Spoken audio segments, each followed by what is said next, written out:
As the debate which followed the publication of pictures of believers kissing the shoes of Pastor Elvis Mwesigye rages on, several questions have been raised about the way faith-based organizations and religious institutions are allowed to operate and if they should be regulated. On Friday, while on the floor of Parliament, Aru County MP Odonga Oto demanded to know whether government was taking what he called the threat of unregulated churches seriously. This can be where these ritual practices can even start. Not all churches, just a second, not all churches mean well. I've seen pictures in social media where people are kneeling down to kiss the shoes of a pastor. I have seen pastors claiming they have holy rice. So these churches mushrooming everywhere. They can be very useful raw material for human flesh.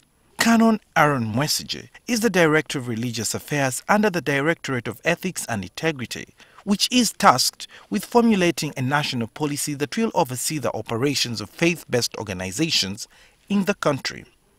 He says the Directorate is speeding up the process of final consultations before drafting a bill that seeks to regulate the operations of churches and other faith-based organizations. Because wherever we have gone, the consultations we have made at regional level, at high level profile, people are in agreement, they are supportive of the policy. They said that the policy would have been there by yesterday. Canon Mwesigye also revealed that the policy is designed to prevent the manipulation and exploitation of believers and also make religious leaders answerable for any questionable actions. Churches, mosques, so these different faiths have manipulated and exploited. They are exploiting and manipulating the communities, and government cannot keep quiet. Government has to wake up and block the manipulation. All this you are seeing that is done, that parliamentarians were bothered of, is done in the name of manipulation. And you know, with manipulation, you cannot take a pastor to court. He also scoffed at the recent action of believers kissing the shoes of Pastor Mwesigye, which he called an abuse of freedom of worship. However, on NTV's Thursday talk show On the Spot, some of Pastor Elvis Mwensigye's followers came out to defend his actions.